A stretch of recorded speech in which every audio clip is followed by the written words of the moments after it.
be back with you today.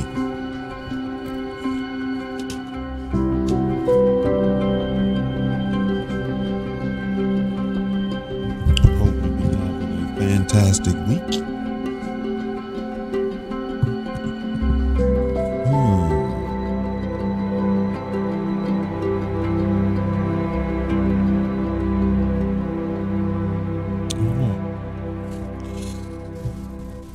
Checking to see if Dodge would work, but it's acting funny again today, so we are not going to worry about it at all. As I'm saying, glad to be back with you this week. Hope you're having a fantastic week. We are going to continue with reading the Alchemist. So I'm cut the music down. We'll continue our reading of the Alchemist.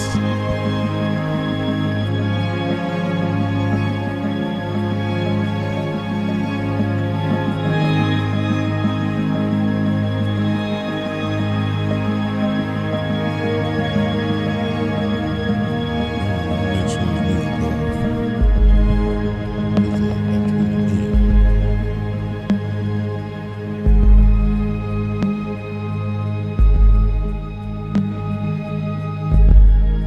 Terrence, brother, glad you're here. Let me cut that music off.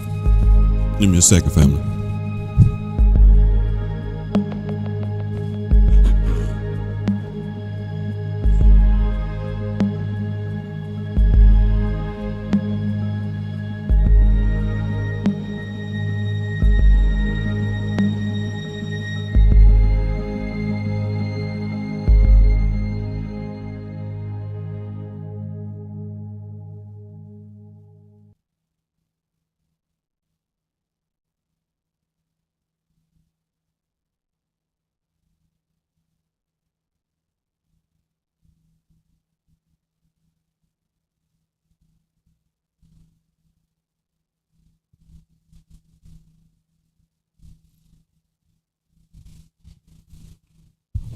Okay, so now we can keep that party going.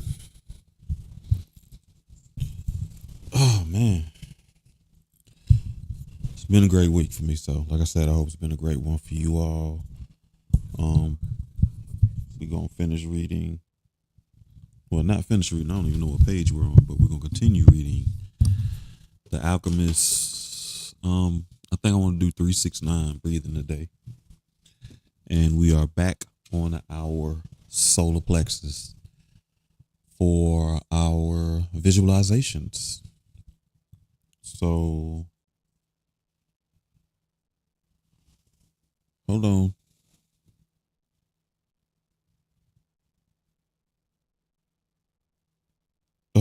You want me to sing? Because you know I'll bust out in the song. Nah, I mess around and sing that Macho Man. Be a man, Hogan. Yeah. So, but don't nobody want to hear that at all. So, hey, but if you got some time, please look it up because it is in iTunes. It's on Spotify. And it definitely sounds like G Unit music. So it was just wild. And somebody definitely wrote his raps for him because I can't believe that he wrote all those bars. But anyway, so we're going to do 369. Hey, man, we're not reading before we let go. So I'm going to have to go and change that in TikTok's thing because they talking about something. We on the Alchemist now. Okay, so we're going to do 369. We, on my count of 3, we're going to breathe in, hold it for 3 seconds, then breathe out. And then we repeat it for 6 and 9. Soul family, I know y'all familiar with it, but the new people, you'll get along. Catch on as we move along. Make sure you're in a comfortable space so that you can relax and do the visualization with us. I'm going to have to get me some water. I knew it was something I forgot, but we'll do the visualization first. All right. Breathe in 369 on my count of three. We breathe in and hold it for 3 seconds. 1, 2, 3. Breathe in. Hold it for 3 seconds. 1, 2, 3. Breathe out.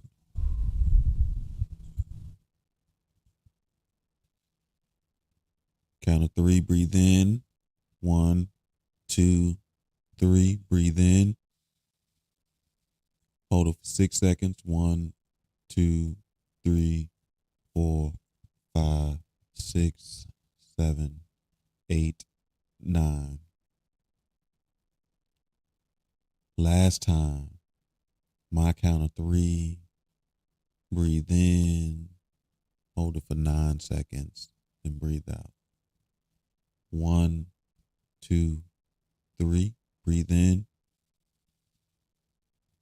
Hold it for 9. 1, 2, 3, 4, 5, 6, 7, 8, 9.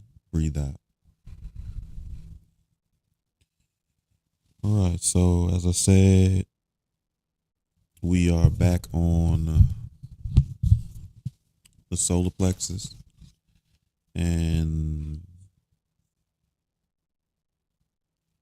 the solar plexus reflects your self-esteem, confidence. It's the battles with your ego. It represents your spiritual strength. The color for it is yellow. Yellow foods, yellow clothes, yellow lights, yellow like our bow. And the element is fire. Matter of fact, when I'm thinking about it, we're going to do the bow.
Hey, pretty black girl. So glad that you can join us. Especially, I know you already have other events to attend tonight. So, but again, we're on the solar plexus.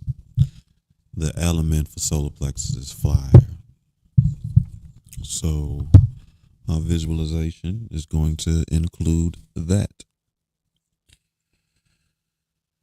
Close your eyes, and I want you to just kind of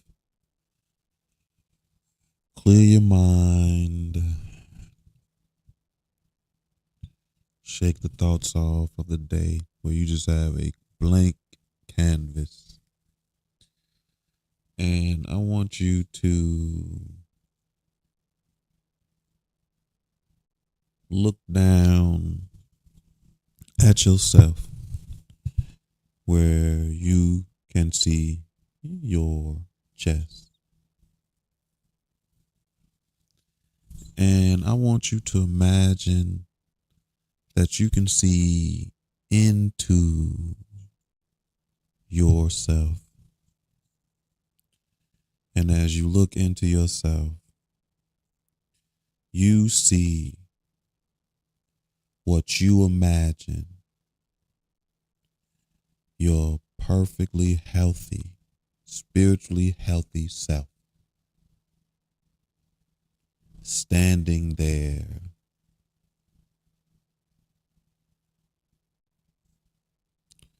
with a spark in his hand, in your hand. And you watch your healed self as it stands with this spark in his hand.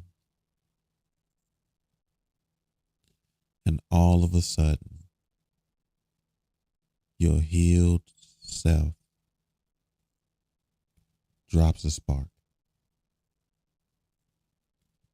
And where that spark lands, a fire begins to burn. And that fire is getting bigger and larger, and it is growing. But your healed self is safe from the fire because your healed self can control the fire that burns inside of you. But as this fire is getting big and is growing, it's creating a light. And you're watching it burn away old thoughts and ideas, old traumas, old suggestions, old repetitive actions. And as you watch this fire burn, scorch the earth of the terrain that was the old you, you look at your healed self, and your healed self is feeding this fire with all the words that you need to hear to burn away those old ideas. So I want you to take some time and imagine what your healed self is saying to feed that fire inside of you.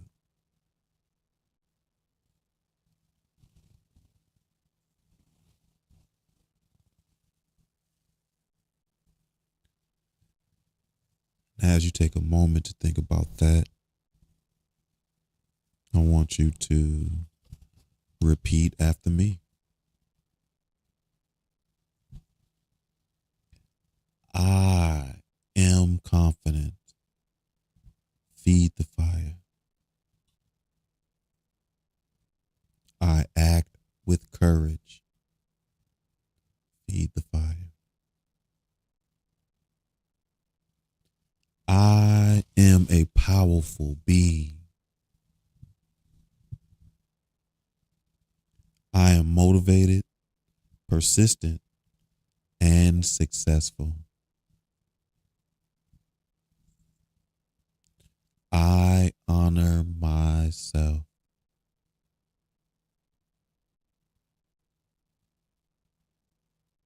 I am confident. I act with courage. I am a powerful being. I am motivated, persistent, and successful. I honor myself. And sit there for a second and let that marinate on your spirit.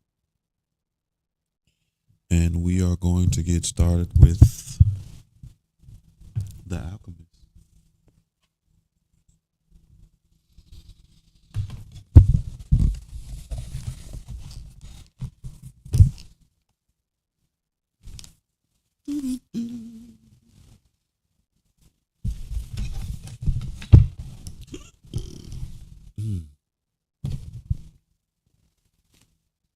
See how that looks.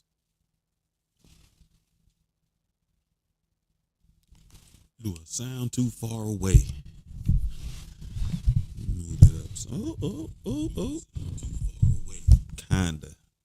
But we will be all right. You know what? Before I get comfortable, let me get that water. Because you know I'm going to need it at some point.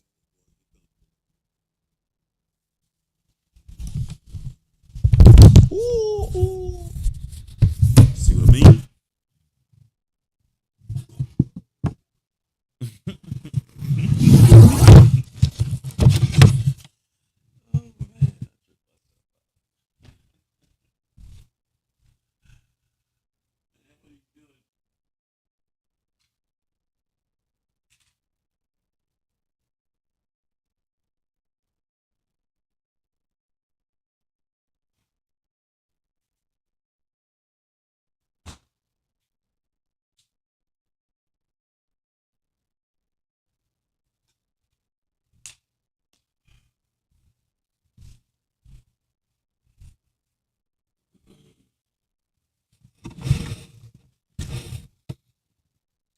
Forgive me.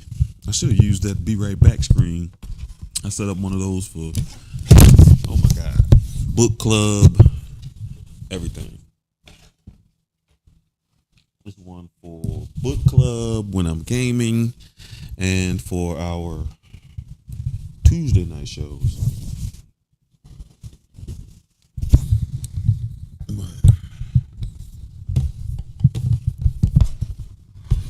All right, we're going to get this party started. Sorry about all this, family.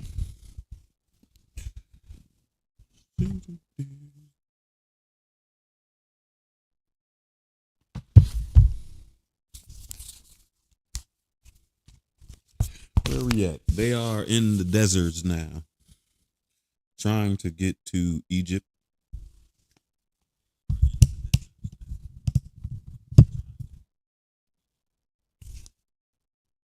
And it's kind of like the main character in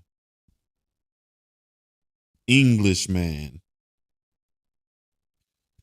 Traded spaces for a while where he was reading, the main character was reading, and the Englishman was trying to observe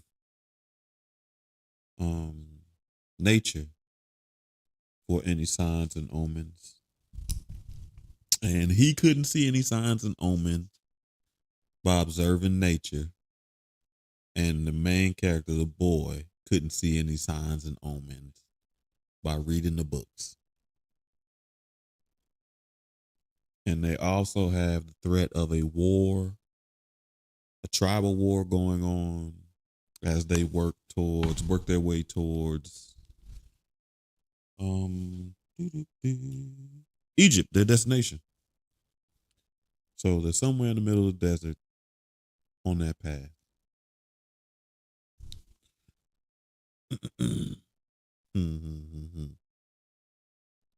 boy awoke as the sun rose. There in front of him were the small stars that had been the night before, was an endless row of date palms stretching across the entire desert. "We've done it," said the Englishman, who had also awakened early.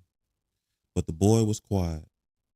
He was at home with the silence of the desert, and he was content just looking at the trees. He still had a long way to go to reach the pyramids, and someday, this morning, would just be a memory. But this was the present moment. The party the camel driver had mentioned, and he wanted to live it as he did the lessons of his past and his dreams of his future. Although the vision of the date palms would someday just be a memory, right now it signified shade, water, and refuge from the war. Yesterday, the camel's groan signaled danger, and now a row of date palms could herald a miracle. The world speaks many languages, the boy thought. The time rushes past, and so do the caravans. Though the alchemist watched hundreds of people and animals arriving at the oasis, people were shouting at the new arrivals, dust obscured the desert sun, and the children of the oasis were bursting with excitement at the arrival of the strangers. The alchemist saw the tribal chiefs greet the leader of the caravan and converse with him at length. But none of that mattered to the alchemist. He had already seen people come and go, and the desert remained as it was. He had seen kings and beggars walking the desert sands. The dunes were changed constantly by the wind. Yet these were the same sands he had known since he was a child. He always enjoyed seeing the happiness of the traveler's experience when, after weeks of yellow sand and blue sky, they first saw the green of the date palms. Maybe God created the desert so that man could appreciate the date trees, he thought. He decided to concentrate more on practical matters. He knew that the caravan was there. The caravan, excuse me, he knew that in the caravan there was a man whom he was to teach some of his secrets. The omens had told him so. He didn't know the man yet, but but his practiced eye would recognize him when he appeared. He hoped that it would be someone as capable as his previous apprentice. I don't know why the things have been transmitted by the word of mouth, he thought. It wasn't exactly that they are secrets. God revealed his secrets easily to all his creatures. He had only one explanation for this fact. Things have to be transmitted this way because they were made up from the pure life, and this kind of life cannot be captured in pictures or words. Because if people become fascinated with pictures and words, they wind up forgetting the language of the world. The boy couldn't believe what he was seeing. The oasis, rather than being just a well surrounded by a few palm trees, as he had seen in the geography book, was much larger than many towns back in Spain. There were 300 wells, 50,000 date trees, and innumerable colored tents spread among them. It looks like 1,001 nights, said the Englishman, impatient to meet with the alchemist. They were surrounded by children, curious to look at the animals and the people that were arriving. The men of the oasis wanted to know if they had seen any fighting, and women competed with one another for the access to the cloth and precious stones bought by the merchants. The silence of the desert was a distant dream. The travelers in the caravan were talking incessantly, laughing and shouting, as if they had emerged from the spiritual world, and found themselves once again in the world of people. They were happy, they were relieved. They had been taking careful precautions in the desert, but the camel driver explained to the boy that the oases were always considered to be neutral territories because the majority of the inhabitants were women and children. There were oases throughout the desert, but the tribesmen fought in the desert, leaving the oases as places for refuge. With some difficulty, the leader of the caravan brought all of his people together and gave them his instructions. The group was to remain there at the oasis until the conflict between the tribes was over.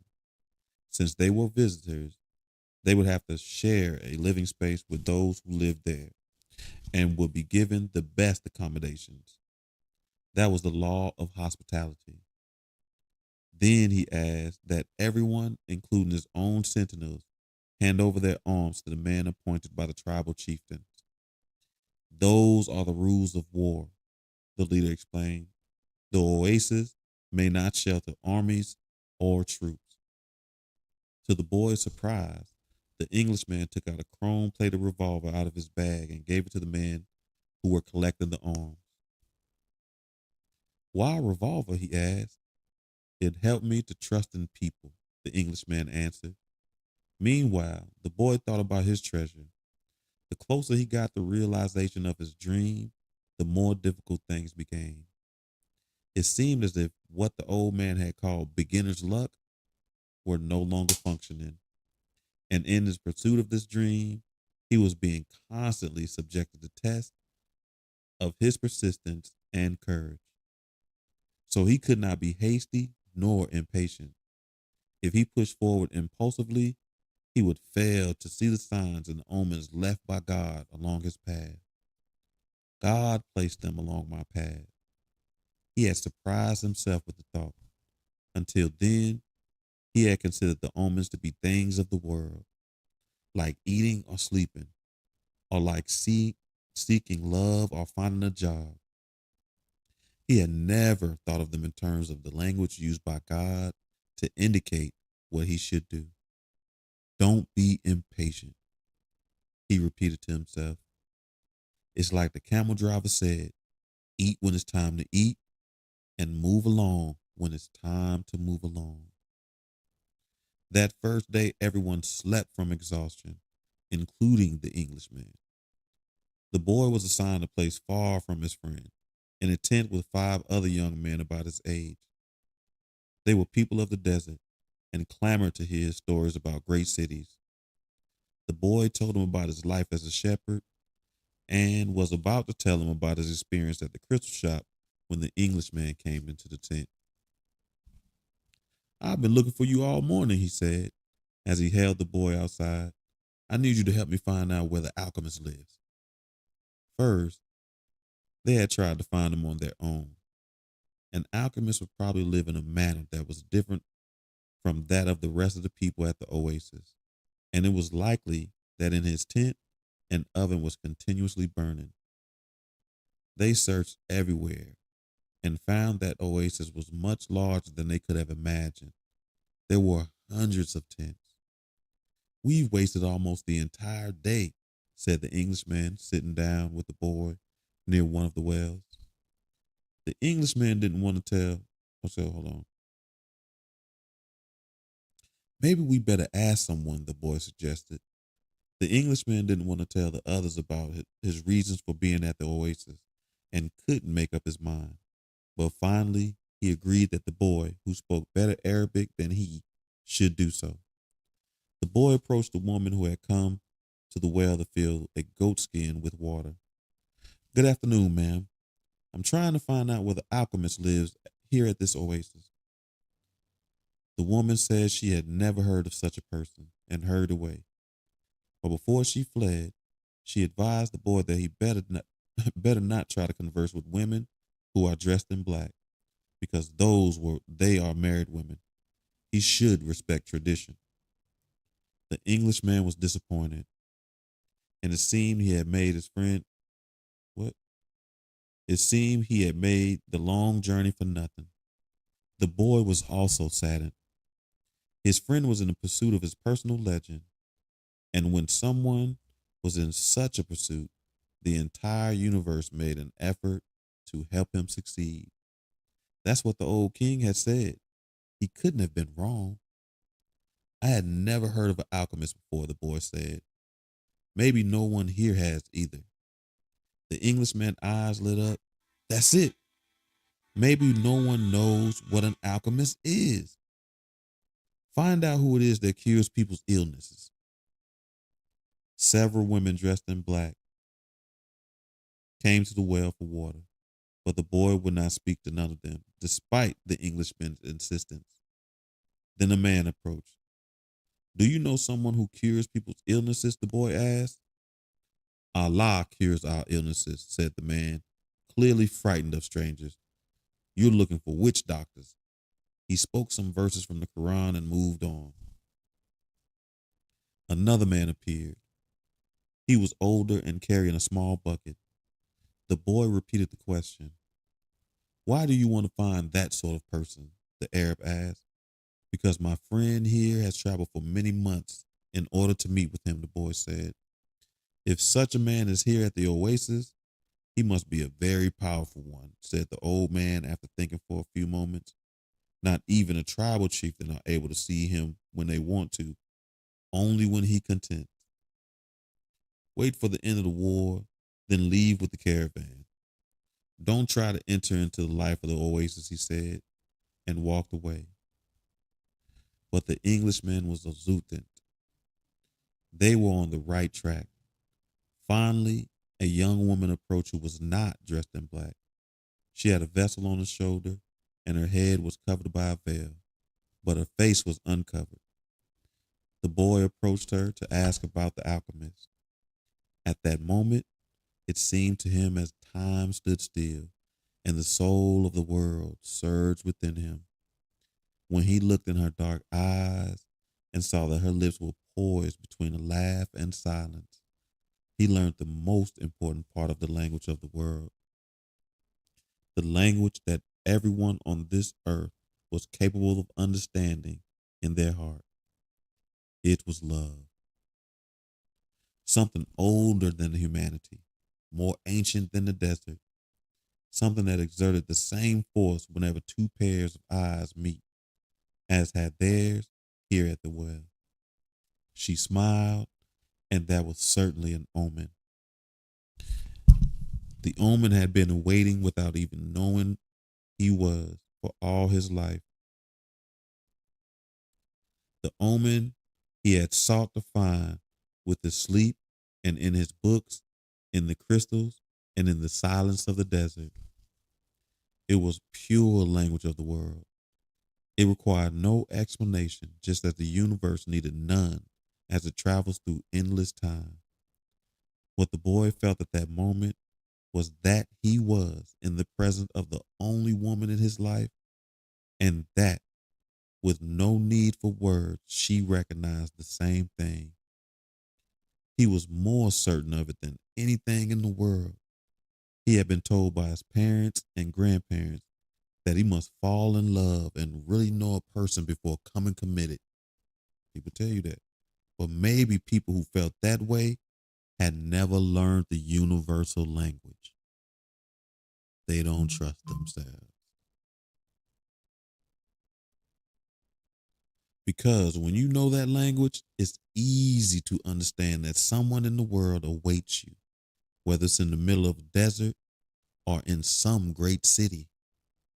When the two people encounter each other and their eyes meet, the past and the future become unimportant. There is only that moment and the incredible certainty that everything under the sun has been written by one hand only. It is the hand that evokes love, and it creates a twin soul for every person in the world. Without such loves, one's dreams would have no meaning. Maktub, thought the boy. The English shook the boy. Come on, ask her. The boy stepped closer to the girl, and when he smiled, and when she smiled, he did the same. What's your name? He asked. Fatima, the girl said, averting her eyes. That's what some women in this country are called. It's the name of a prophet's daughter, Fatima said. The invaders carried the name everywhere. The beautiful girl spoke of invaders with pride. The Englishman prodded him, and the boy asked her about the man who cures people's illnesses. That's the man who knows all the secrets of the world, she said. He communicates with genies of the desert. The genies were the spirits of good and evil, and the girl pointed to the south, indicating that it was there that the strange man lived. Then she filled the vessel with water and left. The Englishman vanished too, gone to find the alchemist, and the boy sat there by the well for a long time, remembering that one day in Tarifa, the lavender had brought to him the perfume of that woman, and realizing that he had loved her before he even knew she existed. He knew that his love for her would enable him to discover every treasure in the world. The next day, the boy returned to the well, hoping to see the girl. To his surprise, the Englishman was there, looking out at the desert.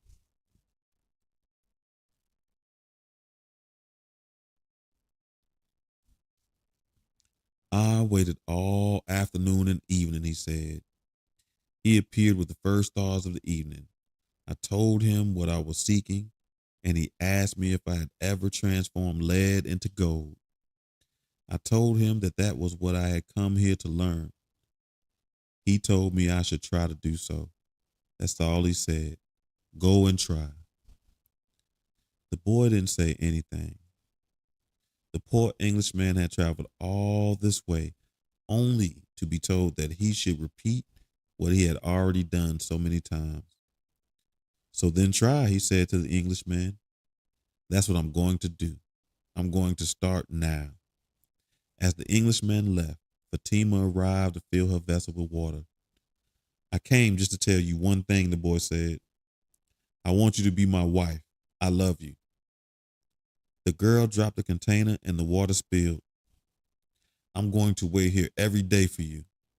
I have crossed the desert in search of a treasure that is somewhere near the pyramids, and for me, the war seemed a curse. But now it's a blessing because it brought me to you. The war is going to end someday, the girl said. The boy looked around him at the date palms. He reminded himself that he had been a shepherd and that he could be a shepherd again. Fatima was more important than his treasure. The tribesmen are always in search of treasure, the girl said, as if she had guessed what he was thinking. And the women of the desert are proud of their tribesmen. She refilled her vessel and left. The boy went to the well every day to meet with Fatima. He told her about his life as a shepherd, about the king, about the crystal shop. They became friends, and except for 15 minutes he spent with her each day, seemed that it would never pass. When he had been at the oasis for almost a month, the leader of the caravan called a meeting of all the people traveling with him. We don't know when the war will end, so we can't continue our journey, he said. The battles may last for a long time, perhaps even years. There are powerful forces on both sides, and the war is important to both armies. It's not a battle of good against evil. It's a war between forces that are fighting for the balance of power. And when that type of battle begins, it lasts longer than other because Allah is on both sides. The people went back to where they were living, and the boy went to meet with Fatima that afternoon. He told her about the morning's meeting. The day after we met, Fatima said, you told me that you loved me. Then you taught me something of the universal language and the soul of the world. Because of that, I have become a part of you. The boy listened to the sound of her voice and thought it to be more beautiful than the sound of the wind in the day palms. I have been waiting for you here at this oasis for a long time. I have forgotten about my past, about my traditions, and the way in which men of the desert expect women to behave. Ever since I was a child, I had dreamed that the desert would bring me a wonderful present. Now my present has arrived, and it is you. The boy wanted to take her hand, but Fatima's hands held tight to the handles of the jug. You have told me about your dream, about the old king, and your treasure. You have told me about omens, so now I fear nothing, because it was those omens that brought you to me, and I am part of your dream, a part of your personal legend, as you call it.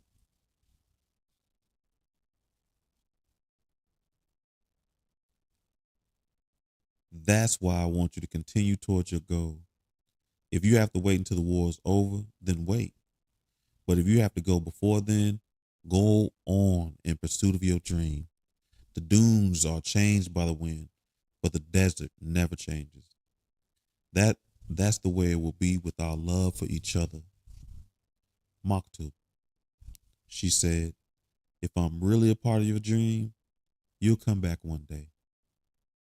The boy was sad as he left her that day. He thought of all the married shepherds he had known. They had a difficult time convincing their wives that they had to go off into the distant fields. Love required them to stay with the people that they loved.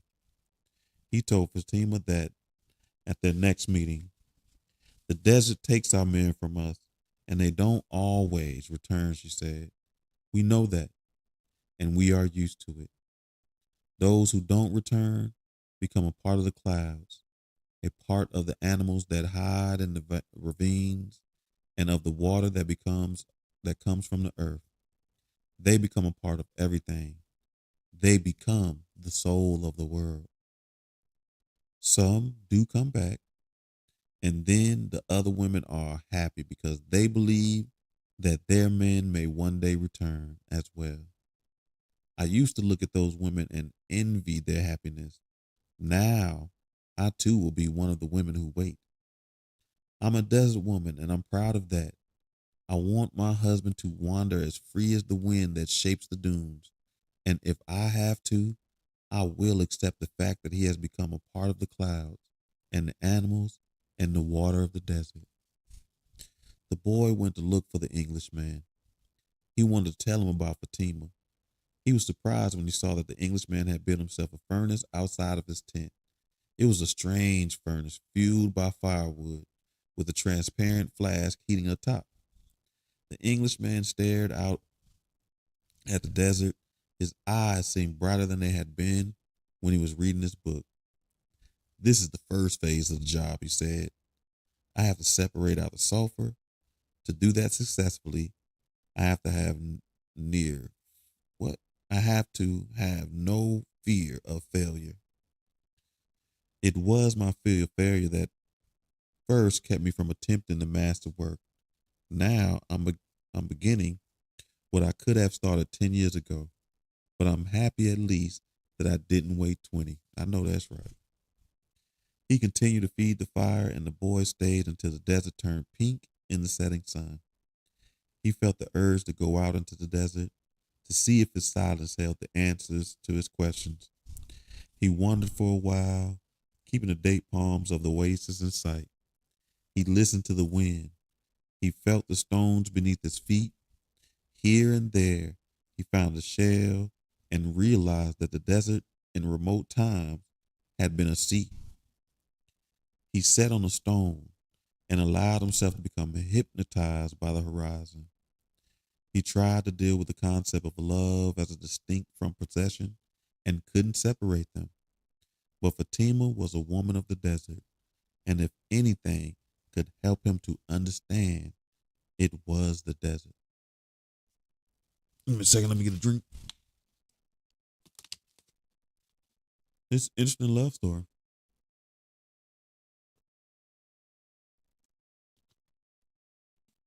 Interesting.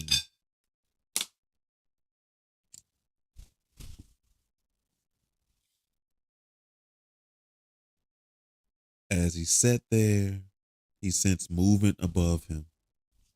Looking up, he saw a pair of hawks flying in the sky. He watched the hawks as they drifted in the wind. Although their flight appeared to have no pattern, it made a certain kind of sense to the boy. It was just that he couldn't grasp what it meant. He followed the movements of the birds, trying to read something into it. Maybe these desert birds could explain to him the meaning of love without ownership.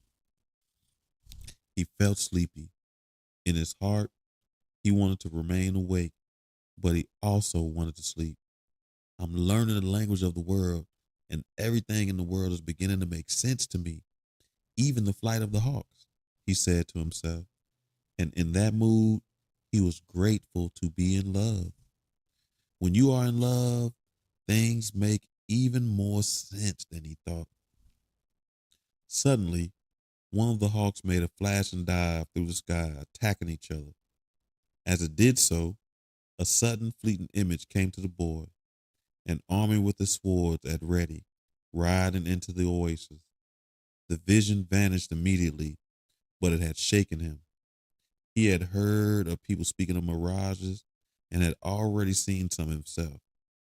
They were desires that become because of their intensity materialized over the sands of the dune.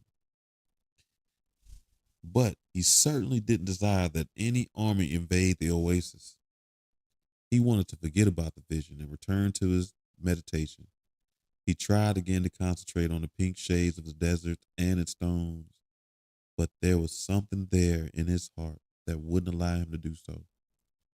Always heed the omen. The old king had said. The boy recalled what he had seen in the vision and sensed that it was actually going to occur. He rose and made his way back towards the palm trees. Once again, he perceived that many languages and things about him. This time, the desert was safe, and it was the oasis that had become dangerous. The camel driver was seated at the base of a palm tree observing the sunset. He saw the boy appear from the other side of the dune. An army is coming, the boy said. I had a vision. The desert fills men's hearts with vision, the camel driver answered. But the boy told him about the hawks, that he had been watching their flight and suddenly felt himself to have plunged to the soul of the world. The camel driver understood what the boy was saying. He knew that any given thing on the face of the earth could reveal the history of all things. One could open a book to any page or look at a person's hand, or one could turn a card or watch the flight of birds. Whatever the thing observed, one could find a connection with his experience to that moment. Actually, it wasn't that those things in themselves revealed anything at all. It was just that people looking at what was occurring around them could find means of penetration of the soul of the world.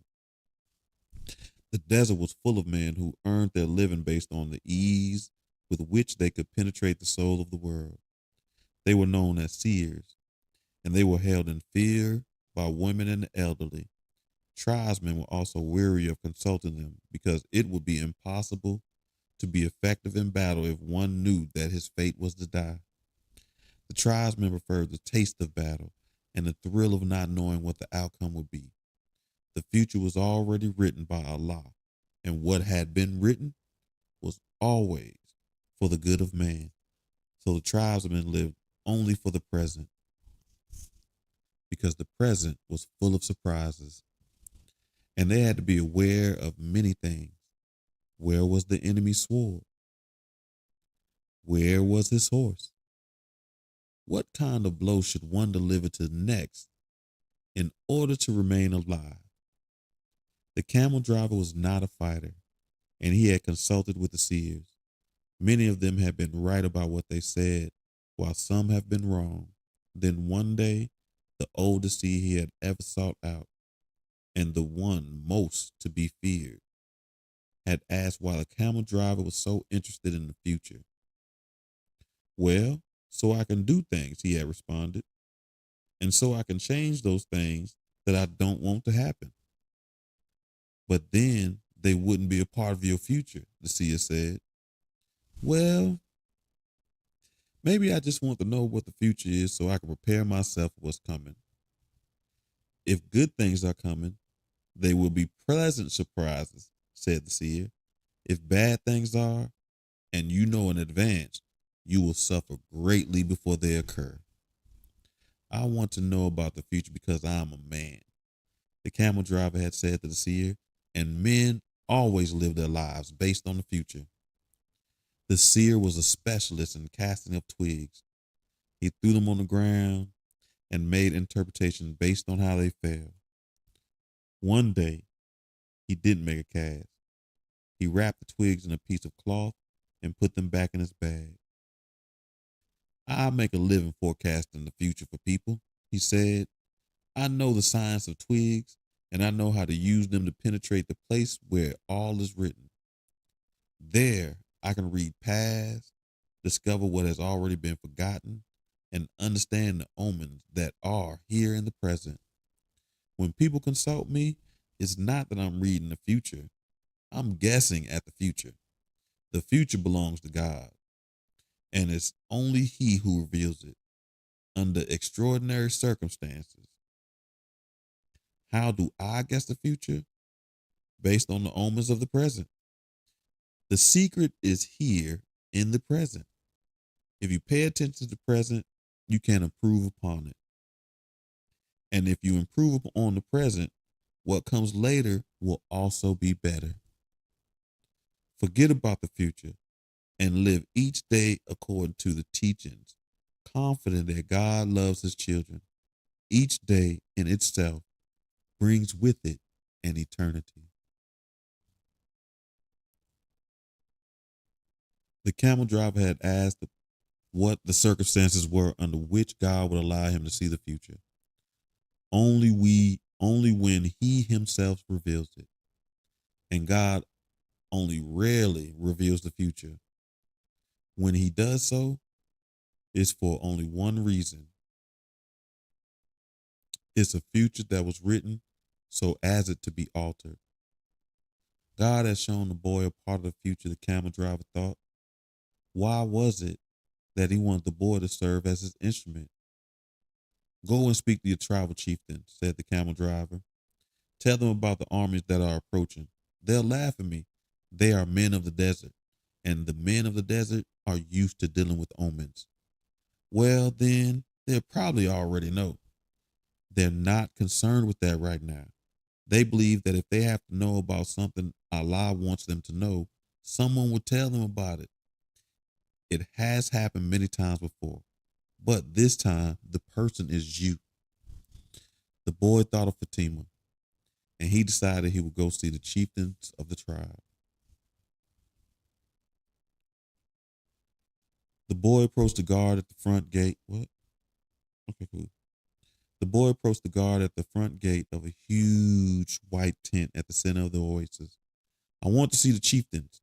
I brought omens from the desert. Without responding, the guard entered the tent where he remained for some time.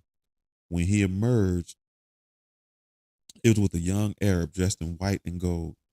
The boy told the younger man what he had seen, and the man asked him to wait there. He disappeared into the tent. Night fell, and an assortment of fighting men and merchants entered and exited the tent. One by one, the campfires were extinguished, and the oasis fell quiet as the desert. Only the lights of the great tent remained. During all of this time, the boy thought about Fatima, and he was still unable to understand his last conversation with her. Finally, after hours of waiting, the guard bade the boy to enter. The boy was astonished by what he saw inside. Never could he have imagined that there in the middle of the desert, there existed a tent like this one.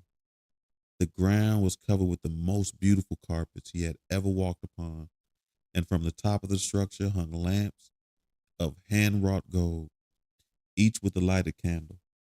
The tribal chieftains were seated at the back of the tent in a semicircle, resting upon richly embroidered silk cushions.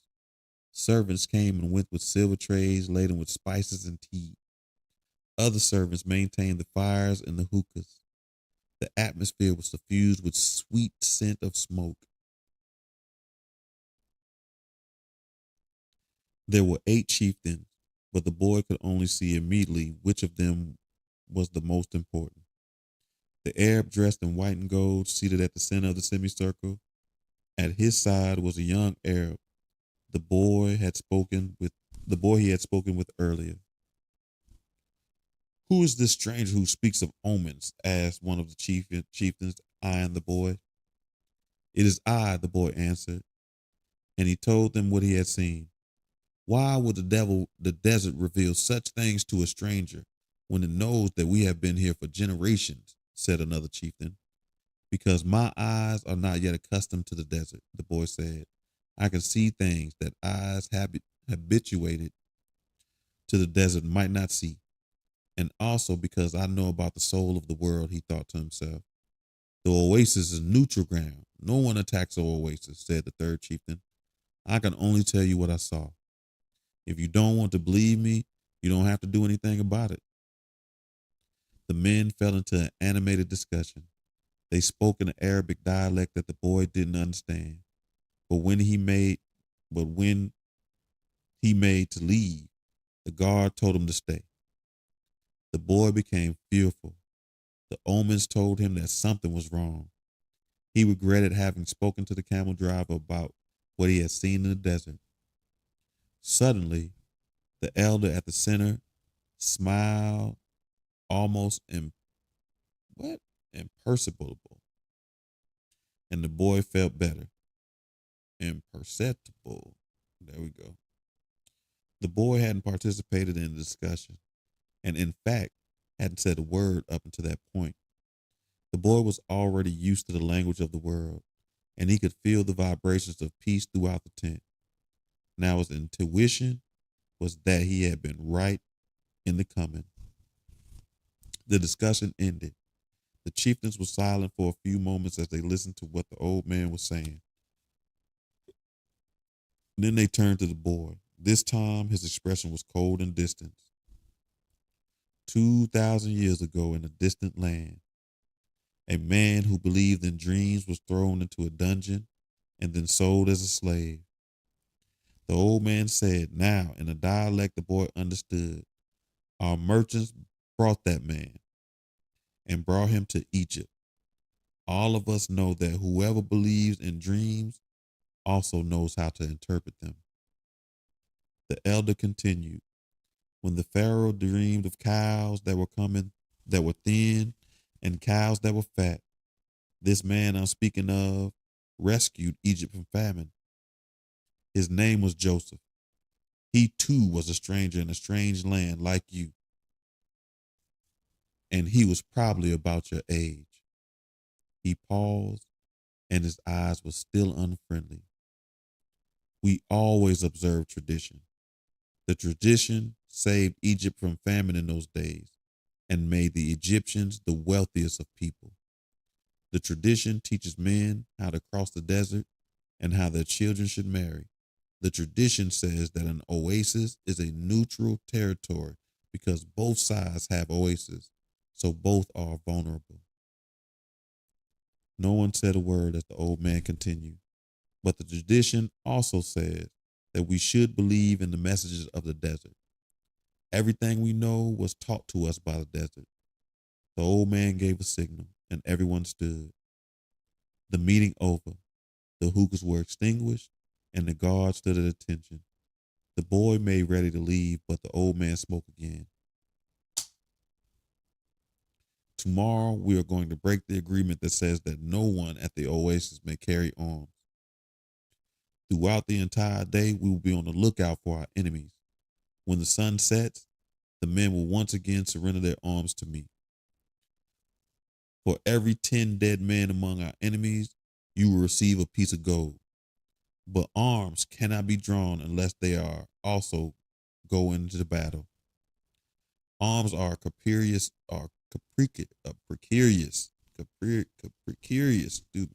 as the desert. And if they are not used, the next time they might not function. It is at least one of them hasn't been used by the end of the day tomorrow. One will be used on you.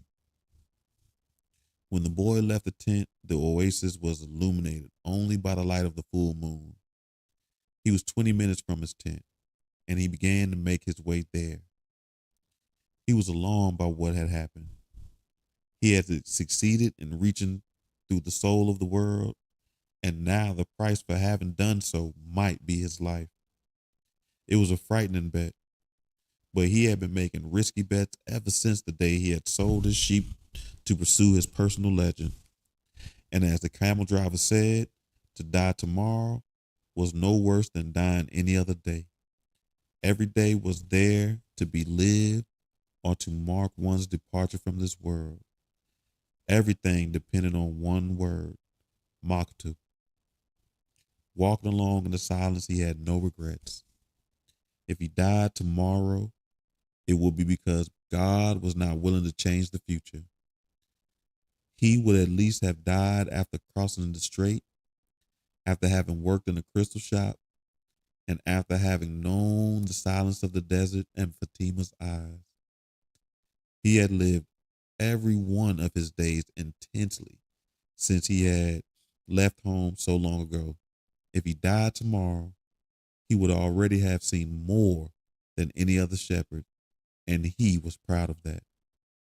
Suddenly he heard a thundering sound, and he was thrown to the ground by a wind such as he had never known. The area was swirling in dust so intense that it had hid the moon from view. Before him was an enormous white horse rearing over him with a frightening scream. When the blinded dust had settled, the boy trembled at what he saw. Astride the animal was a horseman dressed in completely black with a falcon perched on his left shoulder. He wore a turban and his entire face, except his eyes, was covered with a black handkerchief. He appeared to be a messenger from the desert, but his presence was much more powerful than a mere messenger. I don't know. That's the chapter. Let's see where we at. Oh, we still got a lot. Let's see. I'll read another little section. We'll pause there because I want to know who the stranger is.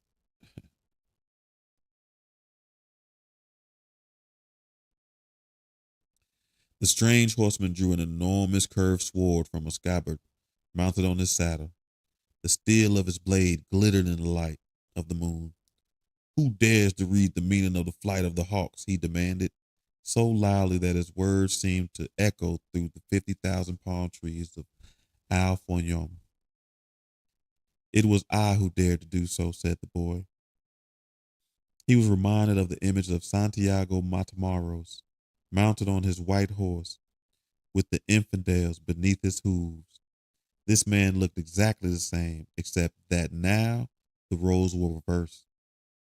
It is I who dared to do so, he repeated, and he lowered his head to receive a blow from the sword. Many lives will be saved because I was able to see through the soul of the desert. The soul of the world. The sword didn't fall. Instead, the stranger lowered it to slowly until the point touched the boy's forehead. It drew a droplet of blood. The horseman was completely immobile as the boy. It didn't even occur to the boy to flee. In his heart, he felt a strange sense of joy. He was about to die in pursuit of his personal legend and for Fatima. The omens had been true, after all. Here he was, face to face with his enemy, but there was no need to be concerned about dying. The soul of the world awaited him, and he would soon be a part of it. And tomorrow, his enemy would also be a part of that soul. The stranger continued to hold the sword at the boy's forehead. Why did you read the flight of the birds? I read only what the birds wanted me to see. They wanted to save the oasis. Tomorrow, all of you would die because there are more men at the oasis than you have. The sword remained where it was. Who are you to try to change what Allah has willed? Allah created the armies, and he also created the hawks. Allah taught me the language of the birds. Everything has been written by the same hand, the boy said, remembering the camel driver's words. The stranger withdrew the sword from the boy's forehead, and the boy felt immensely relieved. But he still couldn't flee. When something is written, there is no way to change it. All I saw was an army, said the boy. I didn't see the outcome of the battle. The stranger seemed satisfied with the answer, but he kept the sword in his hand. What is a stranger doing in a strange land? I am following my personal legend. It's not something you would understand. The stranger placed the sword in the scabbard, and the boy relaxed. I had to test your courage, the stranger said. Courage is the quality most essential to understanding the language of the world. The boy was surprised. The stranger was speaking of things that very few people knew about. You must not let up after having come so far, he continued. You must love the desert, but never trust it completely, because the desert tests all men. It challenges every step and kills those who come distracted. What he said reminded the boy of the old king. If the warriors come here and your head is still on your shoulders at sunset, come find me, said the stranger. The same hand that had brandished the sword now held a whip. The horse reared again, raising a cloud of dust. Where do you live? The boy shouted as the horseman rode away. The hand with the whip pointed to the south. The boy had met the alchemist. Okay. So that was the alchemist out here wilding out. That was crunk. Okay, so family, that is our book club for today. And next week I will be in Atlanta. But I will be home for book club, so we'll have book club, but we won't have our Tuesday night Soul Swami live. I don't know. We won't be able to do it. We may not do that for 2 weeks because when I come back from Atlanta and I got to go to the coast. So I'll be traveling a little bit, but I definitely will be still for December. No, for November. And I got to go to Kentucky in December. And a couple other stuff. So I think I'm gonna have to start making some shorts a little bit too, because I'm starting to travel a lot. We missing our Tuesdays. So I'll start adding that into the mix for us. And but family, as always, I appreciate you. And I will see you next Thursday probably. So thank you for your time. Thank you for your support. And thank you for your love.